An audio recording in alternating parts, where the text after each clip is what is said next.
જય માતાજી મિત્રો, આજે છે આપણે રનિંગનો 5મો દિવસ। તો આજે વહેલા જાગીને ભાઈ ઊભા થઈ ગયા છીએ। અહીંયા બહાર ઊભા છીએ, ત્યાં ભાઈબંધની વાટે ઊભા છીએ। આજ તો વહેલા જાગી ગયા છીએ, ભાઈબંધની વાટે છીએ। રોજ વહેલા જાગ્યું એટલે થોડી ઊંઘ આવે, પછી પણ રોજ દોડો જવી કસરત કરી એટલે ભાઈ મજા આવે। આપણે ભાઈબંધની વાટે છીએ અને લાવ્યા છીએ આજ કેળા। ભાઈ કેળા ખાઈ લેવું, કારણ કે દોડતી વખતે એક સવારમાં દોડતા પહેલાં થોડુંક ખાઈ લેવું જરૂરી, કારણ કે એના કારણે ભાઈ પેટમાં ન દુખવા આવે। આપણે ભાઈ 2 કેળા લાવ્યા હતા એટલે 1 કેળો મૂકી દઈશું અને 1 કિલો આપણે ખાઈ લેવું ધીમે ધીમે, ભાઈબંધ આવે ત્યાં સુધી। પછી બીજું કેળું છે ભાઈબંધ આવે એટલે એને આપી દઈશું। દોડતા પહેલાં થોડુંક ખાઈ લેવું એટલે પેટમાં આંટી ન સડે, કે પેટમાં દુખાવા ન આવે। આજ આખા વિડીયોમાં આપણે એ રીતે કસરત કરવાની છે। આપણે ધીમે ધીમે કેળું ખાઈશું, પછી ભાઈબંધ આવે એટલે બીજું કેળું એને આપી દઈશું। એ આવે એટલે એ કેળું ખાઈ લે, પછી આપણે ધીમે ધીમે હાલવાનું ચાલુ કરીશું। થોડુંક હાલીને જવાનું છે, પછી આપણે અહીંયાથી દોડવાનું ચાલુ કરવાનું છે। લગભગ અડધો કિલોમીટર એટલે ભાઈ હાલીને જવાનું છે, પછી અહીંયાથી દોડવાનું સ્ટાર્ટ કરવાનું છે। અને પછી આપણે પેટમાં દુખવા ન આવે એવી આપણે કસરતો અલગ અલગ કરવાની છે। એટલે રનિંગ પૂરું કરીને ભાઈ આપણે એવી કસરતો અલગ અલગ કરીશું, જેના કારણે પેટમાં દુખવા ન આવે। એવી અલગ અલગ કેટલી કસરતો છે આપણે કરીશું। હા, ભાઈબંધ આવી ગયો છે અને અમે હવે ધીમે ધીમે દોડવાનું ચાલુ કરી દીધું છે। આજ 2 કે 2.5 કિલોમીટર દોડવાનું છે ધીમે ધીમે। પછી એમ દિવસે દિવસે આપણે સ્પીડ વધારતા જઈશું અને રનિંગ પણ લોંગ કરતા જઈશું। આજ 2 કે 2.5 કિલોમીટર પૂરું કરશું, પછી હવે કરીશું કસરત। હવે ભાઈ આપણે 2.5 કિલોમીટર આજ રનિંગ પૂરું કર્યું છે અને આપણે આવીને હવે નાળે ઊભા છીએ। હવે પછી આપણે એવી કેટલીક કસરતો કરીશું જેના કારણે આપણે દોડતી વખતે પેટમાં ન દુખે। હવે પહેલી કસરત છે, આવી રીતે હાથ આગળ રાખીને આવી રીતે પગ વારા ફરતે આગળ પાછળ એમ કરવાના છે। આ કસરત કન્ટિન્યુ થોડાક સમય માટે કરવાની છે। એક પગ આગળ, પછી બીજો પગ પાછળ અને હાથ છે એ આગળ, એવી રીતે ધીમે ધીમે કસરત કરવાની છે। આ કસરત કરવાથી દોડતી વખતે પેટમાં નથી દુખતું કે આંટી નથી ચડતી। આ કસરત પૂરી કરીને આપણે બીજી કસરત કરીશું, ત્રીજી કસરત કરીશું, એમ વારાફરતી કસરત કરવાની છે। હવે આ કસરત પૂરી થઈ જાય એટલે આપણે બીજી કસરત કરીશું। હવે કસરત પૂરી કરીને આ કરીશું આપણે બીજી કસરત, જેમાં આવી રીતે બેસીને પછી હાથ છે એ પાછળ માથે રાખીને પગ આવી રીતે રાખી, પછી માથું છે એ આપણે ગોઠણ એવી રીતે અડાડશું અને પાછા એ રીતે નીચે જઈશું, પાછા આવી રીતે ઉપર આવશું। એમ ધીમે ધીમે કસરત કરવાની છે।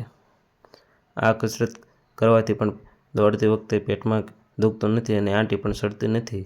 આ કસરત આપણે કન્ટિન્યુ થોડાક ટાઈમ માટે ચાલુ રાખશું। કોઈ પણ કસરત કરતી વખતે ભાઈ કોઈ બળજબરી નહીં કરવાનું, ધીરે ધીરે અને આરામથી કસરત કરવાની, જેના કારણે કે ભાઈ કોઈ બીજું નુકસાન ન થાય કે બીજે કંઈ દુખવા ન આવે।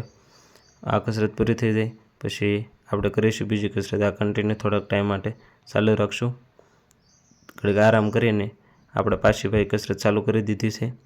હજી ભાઈ આપણે હજી શરૂઆત કરી છે કસરત કરવાની, હજી થોડાક દિવસોમાં તે એટલે નવું શરૂ કર્યું છે એટલે ભાઈ થોડીક તકલીફ પડે, પણ ધીમે ધીમે પછી પ્રોપર થઈ જાય। કારણ કે પગ છે એવી રીતે ઊંચા ન થવા જોઈએ ને એને જમીન સાથે જ રહેવા જોઈએ અને ગોઠણ પણ હલવા ન જોઈએ, તો ભાઈ પ્રોપર આ કસરત થાય છે। પણ આપણે દિવસે દિવસે કસરત કરશું એટલે આપણે પ્રોપર કસરત થવા લાગશે। આ કસરત પૂરી કરીને આપણે કરશું હવે ત્રીજી કસરત, જે કસરતમાં આપણે આવી રીતે હાથ છે એ એવી રીતે રાખીને પગ છે એ પાછા રાખશું અને પ્રોપર વજન હાથ અને પગ ઉપર રહેવા જોઈએ। એ કન્ટિન્યુ થોડાક ટાઈમ માટે આપણે શરીર આવી રીતે રાખવાનું છે। હવે 3 કસરત પૂરી કરીને આપણે ચોથી કસરત કરીશું, જેના કારણે પણ આપણે દોડતી વખતે પેટમાં ન દુખે અને આંટી પણ ન સડે। તે ઘડીક આમ રાખી, પછી પગ આગળ રાખી અને હાથ આવી રીતે રાખવાના છે। આને કહેવાય ભાઈ સાયકલ કસરત, જેમ આપણે સાયકલ ચલાવતા હોય તેમ પગ ચલાવવાના છે, એ રીતે કન્ટિન્યુ ધીમે ધીમે પગ હકાલવાના છે। આવી રીતે પગ વારાફરતી ફેરવવાના છે, જેમ સાયકલ ચલાવતા હોય તેમ। આ કસરત કરવાથી પણ પેટમાં દુખતું નથી। હાથ આવી રીતે સ્ટ્રેટ રાખીને આમ પગ છે એ વારાફરતી ફેરવવાના છે, ઉપર નીચે એમ કરવાના છે। એ રીતે અલગ અલગ આપણે કસરત કરીશું। આ છે ચોથી કસરત, પછી 5મી કસરત, એમ અલગ અલગ કસરત કરવાની છે, જેના કારણે આપણે દોડતી વખતે પેટમાં ન દુખે। હવે આ કસરત પૂરી કરીને ભાઈ આપણે થોડી ઘડીક રિલેક્સ થઈ જાવ, આરામ કરી લઈશું.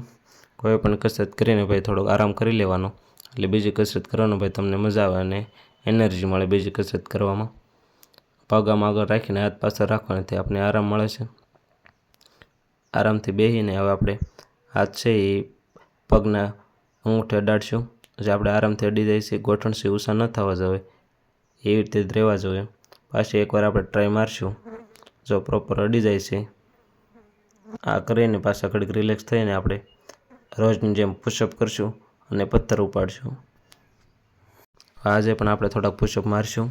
8, 10, 12, 15 એવી દિવસે દિવસે આપણે પુશઅપની સંખ્યા ભાઈ વધારતા જશું. હવે 7-8 મારીને ભાઈ થોડોક આરામ કરી પાછા કન્ટિન્યુ પુશઅપ મારશું. એમ 10-15 પુશઅપ મારીને હવે આપણે પછી પથ્થર ઉપાડશું બંને હાથે. પુશઅપ રોજ દિવસે ને દિવસે ભાઈ વધારતા જશું આપણે. પુશઅપ મારીને હવે આપણે હાથ છે એ ભાઈ ઊભા થઈને પગના અંગૂઠે અડાડશું. જે ભાઈ આપણે પ્રોપર રીતે અડી જાય છે, ગોઠણ સીધા રાખવાના છે. હવે આપણે ભાઈ પથ્થરની કસરત છે એ કન્ટિન્યુ કરશું. એક હાથે ઉપાડશું, ઘડીક ડાબા હાથે ઘડીક જમણા હાથે વારાફરતી પથ્થર કરશું. વજનવાળો પથ્થર ઉપાડવાથી ભાઈ આ કસરત કરવી એટલે આપણા હાથ છે એ મજબૂત થાય છે, એટલા માટે વારાફરતી કસરત કરવાની છે. આ માપસરનો પથ્થર હોય તો એક હાથે કસરત કરવાની, પછી મોટો પથ્થર હોય તો બે હાથે લઈને છાતી સુધી લઈને પછી ઉપર લઈ જઈને એવી રીતે પણ કસરત કરાય. આપણે ડાબા હાથે પછી જમણા હાથે એમ કસરત કરીશું. બીજી કસરત આપણે કરીશું કાલે, તો મળવી બીજા વિડીયોમાં.